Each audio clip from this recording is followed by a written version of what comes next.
My name is Jacque Fresco. I'm project director of the Venus Project in Venus, Florida.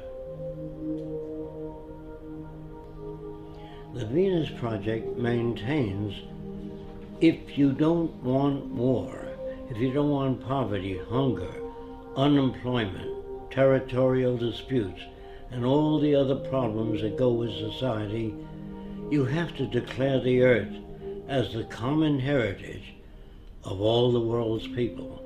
If you fail to do that, you'll have problems to the amount of events you don't want to change. If we don't change, we'll have the same problems over and over again. The Venus Project is an attempt to design a world where poverty, war, prisons, police do not exist, because we deal with the problems themselves, the factors that shape arrogant behavior, aggression, all the things that paralyze our society and prevent it from growing. Politics was good 100 years ago. Today, politicians have no ability to solve any problems because they're not students of behavior, they're not students of agriculture, oceanography. They know nothing about the factors that operate the world. So they say things that people like to hear, and that gets them elected. Now, scientists, on the other hand, are not concerned with public approval. What they do, even if everybody on Earth believed the Earth was flat, they would say, "You're wrong. This is the evidence we have to support the fact that the Earth is round." But they don't say it's a little round, a little flat. That's politicians. Money was a convenience designed by man many years ago. You used to carry a bag of apples and change it for tomatoes. That was a trade in the old days. But when you invented money, it carried smaller particles, and it was easier to represent apples or tomatoes or eggs by giving a person a coin instead of bringing 50 eggs and chickens. Money represented a value agreed upon to diminish the lugging around of heavy objects.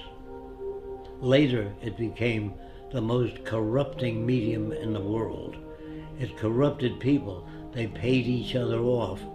If you wanted a congressman to act in your behalf, you put up a certain amount of money to help him get elected, and you owe that person a favor. And that's the same with the drug companies, the auto companies, the banks. All systems all over the world that use money are basically corrupt. Religion. In the old days, people could not account for natural events. They really know where all this came from, so they assumed there was a guy that lived up in the sky that made all these things. He made the earth. I think he took 6 days. On the 7th day, he rested. If it took 6 days, it means it was turning while he was making it, because you couldn't have a day. And that must be pretty rough to handle things while it's turning. And then he made a man and a woman and put them in a beautiful garden. Then he made a snake which walked upright and said, do terrible things. And the people eat of the fruit of knowledge. And they ate the fruit and he kicked them out.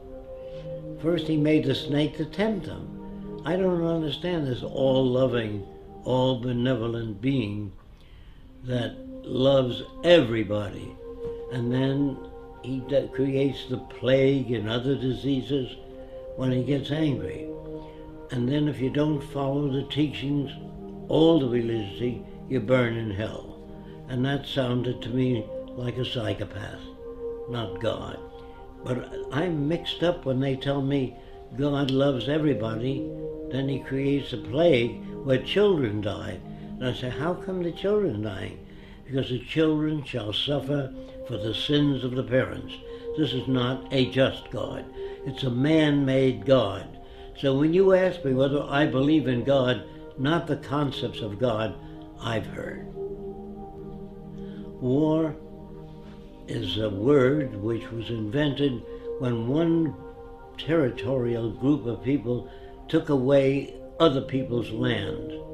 They used force and violence, and war was the media for doing that. You shot other people, stole their women and their resources for your own gain. And nations have been at war ever since man invented weapons. And as long as you invent weapons, you can have war. And war is the means of protecting everything you've stolen from others. No nation starts out very big. They start out smaller and take land away from other people.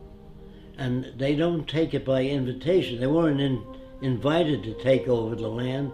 They took it by killing, force, and violence. And war is the most inappropriate way of solving the differences.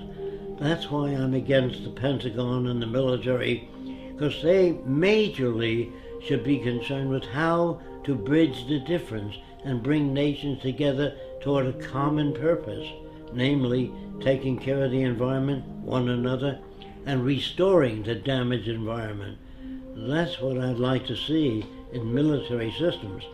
I would like to see, instead of training millions of soldiers to be killing machines, I'd rather train them in being problem solvers. Send them back to school, teach them social science, social psychology, sociology, so they can add to the culture, not be destructive. But ask anybody, what does democracy mean? They think it means participation in government affairs. So I asked them, do you really believe in democracy? They always say yes. I said, did you vote for the space program? They said, no. Did you vote for the Vietnam War? No. Did you vote for the war now? No. Where the hell do you participate? That's an illusion given to people. They even pick the people you vote for to make sure they'll keep things as they are, the establishment. So they put them out there for you to vote for them. If we lived in a democracy, there'd be 5,000 political parties, different points of view. In a true democracy, you would have that. All points of view expressed on television and radio. It's up to you to turn it off.